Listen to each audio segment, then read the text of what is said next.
The Kurten Report. Hello, welcome back to The Kurten Show with me, David Kurten. Now, in the UK at the moment, it seems that there are a lot of parliamentarians who are intent on bringing what I would call a culture of death to the United Kingdom, whereas I would advocate for a culture of life. We've seen many things that militate against life in the last 5 years, not least lockdowns, injections, the gender ideology and what it does to children and so on. But something that's happening at the moment in Parliament is a pincer movement with MPs trying to introduce, on one end, euthanasia, and on the other end of life, abortion up to birth. And there are bills and amendments to bills in the House of Commons right now, which, if we don't fight against it in England and Wales and Scotland as well for the separate legislation there, we're going to end up with a country which is completely different to what it was before this current government came in, where euthanasia and abortion up to birth will be law. Now, to discuss this with me and the specific bills that are in Parliament, I have with me the head of the United Kingdom Medical Freedom Alliance, Dr. Liz Evans. Liz, welcome to the show. Thank you. Thanks so much for having me on, David. And I feel very honoured because I understand this is your inaugural episode. So congratulations on a new show. Thank you. It's my first show. It's really great to have you on. Actually, Liz, thanks for joining me. Now, I mean, we talk about these two things. I'll start off with what's called the terminally ill adults end of life bill. Isn't that's the thing that's going through England and Wales, isn't it? It's a long name. I sometimes get that wrong. Is that the right name? And can you tell us about where that is now and why you are so concerned about it? Yeah, so I'll just give you a quick timeline, just because I didn't understand how a whole bill process worked until I've started doing this campaigning. But we had the second reading on the 29th of November last year, which you may remember there was a lot of stuff in the press. And the bill was voted through by 325 to 275 votes. That then put the bill into committee stage, and that went on between January and March. They met a couple of days a week. There was a committee of MPs to consider amendments and also to scrutinise the bill line by line. Then at this point, interestingly, there was no impact assessment that had been published by Kim Ledbetter. It's a private member's bill, so she was responsible for producing an impact assessment. So actually, to sort of inform MPs what they're voting on and, how much is this going to cost and what are the risks and benefits, the costs and the savings. And that we were expecting at the end of April, but that didn't actually happen. Finally, it was delayed and delayed. The impact assessment got released on the 2nd of May. So the whole of the timetable then shifted. So there's been a lot of expectation that the third vote would have been happened by now, but it hasn't. So we then had the report stage, which comes next once the MPs have got the impact assessment and the committee have sat. So that they had a hearing on the 16th of May, where they were trying to consider over 100 amendments that MPs could then put into Parliament to be debated. But very few of the amendments were able to be debated that day. So we're now looking at 2 more dates. Certainly the 13th of June and possibly even on to the 20th of June for Parliament to meet again to continue with this report phase until all the amendments that have been put forward have been either accepted or rejected and debated on. Then at the end of that, either on the 13th or more likely, we think on the 20th of June, there will be a third vote, and that will be the third and final vote to say whether this will then go to the House of Lords for some scrutiny and then royal assent. And then you'll be looking at an implementation period of about 4 years. So it's quite a complex process, which is why people may have heard mixed sort of messages, because those of us campaigning against, we don't know exactly what's going to happen. We're very dependent on, what gets released, what happens in debates. And And we also need to remember there's a similar bill going ahead in Scotland called the MacArthur Bill, which is actually more extreme than the Westminster one.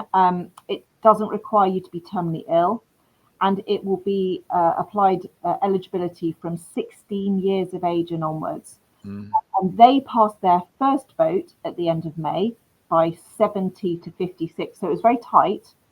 And they're now moving into what they call stage 2, which is effectively like our committee stage. So that's your kind of, overview of what's going on and where we are. So we're in the report stage, and we've got a couple more hearings probably. Yeah.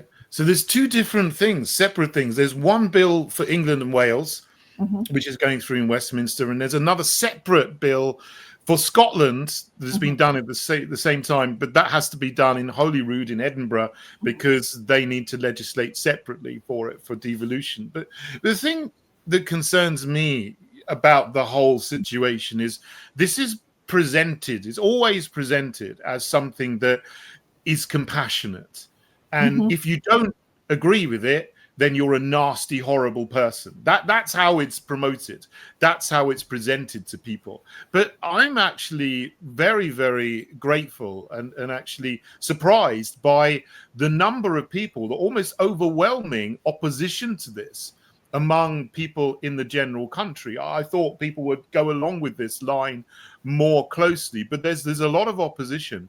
And as you say, even in Parliament, even in Westminster, after the second reading, it was quite close, 325 to 275. MPs, who are usually far, far more to the radical, progressive, liberal, cultural Marxist side of society than the normal population. But now it may be the case that MPs as a whole will vote against this when it comes back for the third vote. But I mean, this is the thing. It's presented as being kind, but it's not really, is it? And what are your specific concerns about how this will operate if it does come in? Yeah, and I think the interesting thing is the devil is in the detail, isn't it? And I think the committee stage was an absolute unmitigated disaster for the supporters of the bill because although the committee was heavily weighted in favour of supporters, those opposed, the 8 of them, did an absolutely incredible job of actually, really putting the bill under scrutiny, of finding deep, incredible holes in it, which just showed that this is not a safe bill. This will cause, more problems than it solves, and that actually, I think you realised what a can of worms you open when you try to find a way to kill people. The state to kill people. It's not possible to do it safely. And I think by the end of the committee stage, it was apparent, even to people who support the idea in principle, that this is not the bill for the job. And it made, those of us who are against think, I don't think it's even possible to create a legislation that is going to do it in the way that they wish to, that it would be completely safe, not put any vulnerable people at risk of coercion, that will not devalue life, or all of these different issues. But what was interesting in the committee stage was that they had the opportunity, and the opponents put forward so many hundreds of really great safeguarding amendments, which I think if the supporters of the bill had accepted, it probably would have gone through. But they were just showing the spirit behind the bill, which is not of compassion. They didn't care about the fact that, there were amendments, for example, saying doctors must not raise this with people unprompted. This has to be for people who literally are begging for it, not just you and I, that it will just be a standard question when we come to the end of our lives, which, I don't want to be asked if my doctor can kill me. Like, that's a terrible situation when you don't believe in it. But they're saying, no, we're not prepared to put that amendment in to make sure that doesn't happen. We're not prepared to put an amendment in to say that under 18s can't be asked. We're not prepared to safeguard people with anorexia or Down syndrome. So there was just, it showed actually the spirit behind this is not compassion. It's like you said at the beginning, it's more of a death cult. It's a sort of a celebration of death, and forget the collateral damage around it. And you can just see that, you know, at the moment, palliative care is can be amazing, but it's not widely available. Not, you know, people are not always given access to the highest quality palliative care because hospice funding is not great, the funds aren't there. But palliative care consultants would say if you can get proper, high quality, excellent palliative care, there is no need for assisted dying, because that really it's almost negligible, the risk of dying, you know, without dignity and in severe pain. That shouldn't happen, but it does happen because we don't have excellent palliative care. So I think the other side kind of hijacked this compassion motive, but actually we are coming from a position of compassion, because we're saying, you know, vulnerable people will inevitably, you know, be preyed on actually in these really, really terrible moments of finding out, you know, that they're going to die, that there's no hope for them. But instead of being told, don't worry, we're here with you, we will give you all the medication you need, and, you know, we'll give you counselling and we can help you and you can have conversations with your relatives. It's like, well, you know, why don't you just, you know, we can give you assisted dying. And then people will feel like if they're a burden on their family or society, it will be cheaper for obviously to offer assisted dying than to offer high quality palliative care. So very quickly you can see how even with the best intentions, you know, people will be under pressure to die to save the NHS. And that's what the cost benefit analysis in the impact assessment showed, that they are saying this is going to save us money. Horrible, isn't it? I flashed up a picture earlier of this person. it was quite random, but this is Kim Leadbeater, and she's the MP for somewhere up north in Yorkshire, who wants to introduce euthanasia to the UK. So she's laid this private member's bill. So she's the driving force in Parliament behind it, but she seems to have a lot of money behind the campaign from NGOs as well, things like Dignity in Dying. There's an NGO like that, and they're putting adverts all around the London Underground and in public spaces to try to I suppose persuade MPs that this is the right thing to do. But like you've said, this is being done to save money. I think it seems to be some kind of plan to say, oh, there's all these horrible old people, they're taking money out of their pensions, we don't want to have to pay them their pensions, so we're going to try to find a way of increasing or quickening their deaths. And this has happened in some other countries. Yeah, we need to realize. Go ahead. Sorry, this is going to affect everybody's healthcare, not just those very small number of people who would have gone to Dignitas, which is kind of, you know, people are saying, like Esther Rantzen saying, it's not fair that I have to go to Dignitas, but actually it changes the culture. So you've crossed a massive ethical red line in medicine. You know, up to now we can rely on our doctors to seek to heal us and do the best for us. But if suddenly your doctor is given the ability to end your life, that's just a whole new ball game. And I think, you know, the idea in society that your life is only worth living while you are, you know, productive, or, you know, that some lives are more worthy than others. I think that is a really dangerous, slippery slope to go down. And you're right about the funding. It's interesting. There was an investigation by Guido Fawkes, and he was saying that Dignity in Dying have these mysterious donors and a huge ad spend. They've had 1.2 million from high value donors who aren't disclosed in 2022 and 23, and about $750 million they've spent on ads just on Meta since 2018. So this is what we're up against. This is a massive propaganda campaign. And, you know, people like Right to Life and Care Not Compassion, and all the people, you know, trying to persuade MPs the other way, we just don't have that same funding. You know, and it's very persuasive, the advert campaign. Indeed. Well, the work that you're doing is fantastic against this, and you're working from a very, very low budget. And I think pro-life organisations who are against euthanasia, as well as being for the right to life of unborn children, are doing a fantastic job with what they have. And really, I think that there's a groundswell of movement against this. But just if you see what happens in some other countries, now this is Canada. From 2016 to 2023. Now, they brought in euthanasia, they legalized it, and they said it was only going to be for a small number of people. In the first year, it was about 1,000, then it went up to 3,000, 5,000. Now, in 2023, that's the most recent year, we have figures for 15,000 people in Canada were killed by the state. And this is not just people who were terminally ill. This is people who, in some cases, have mental illnesses, mental conditions, anorexia, whatever. It's even people who are unemployed or a little bit depressed, and they're being offered euthanasia to end their problems rather than a medical cure. They're also looking now to extend it to children and teenagers in Canada. There's a call for that.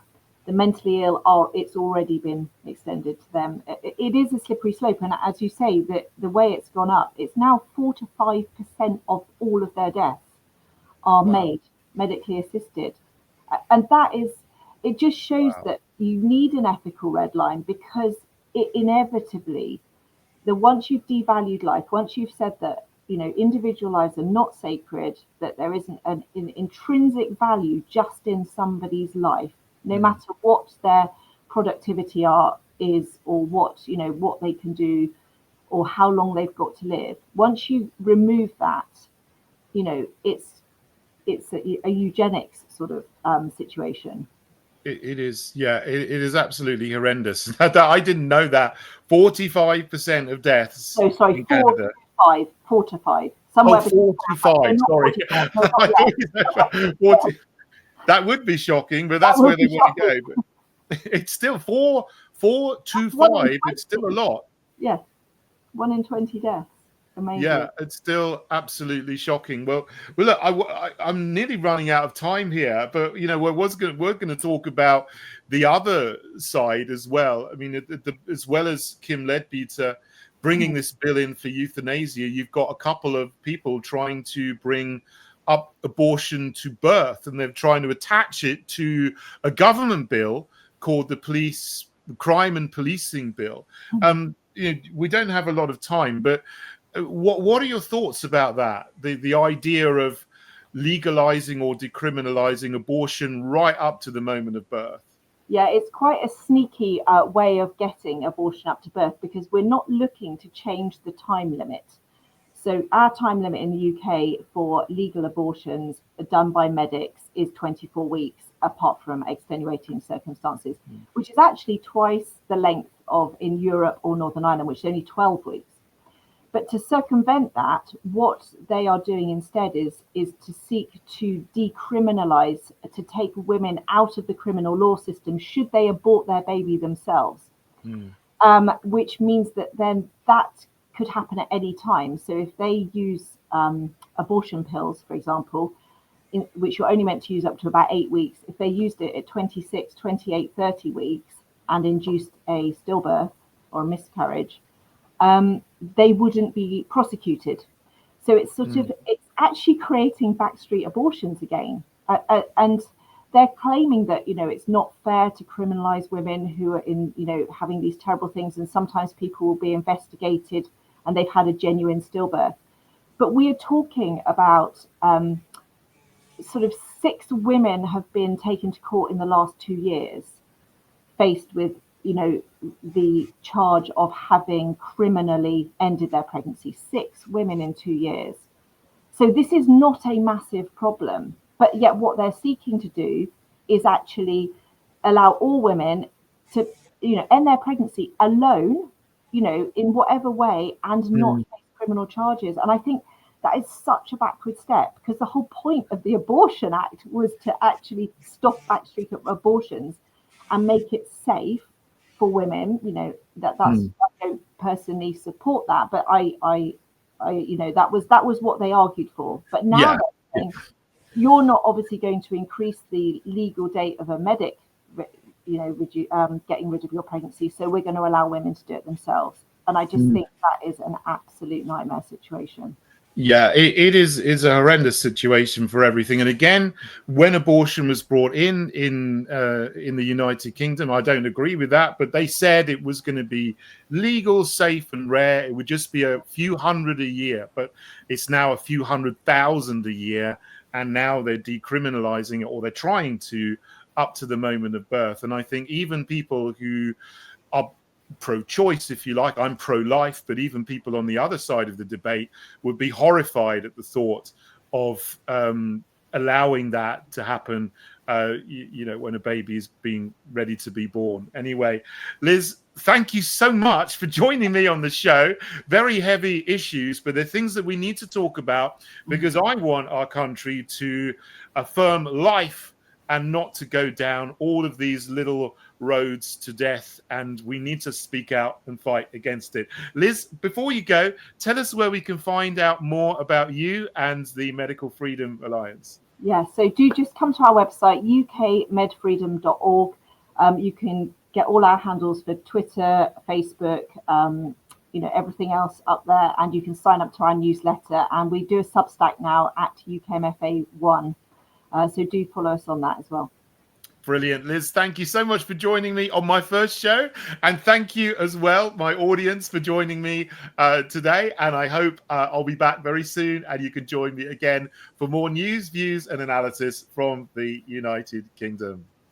Australian National Review is Australia's first real, free and independent press. One with no editorial control by the elite, but a publication that can generate critical thinkers and critical debate, and hold those spreading mistruths and deliberate propaganda in mainstream media to account. News with a difference that will be educational, compelling, and create a platform for political and social change in this country, and address the real issues facing this country and the world.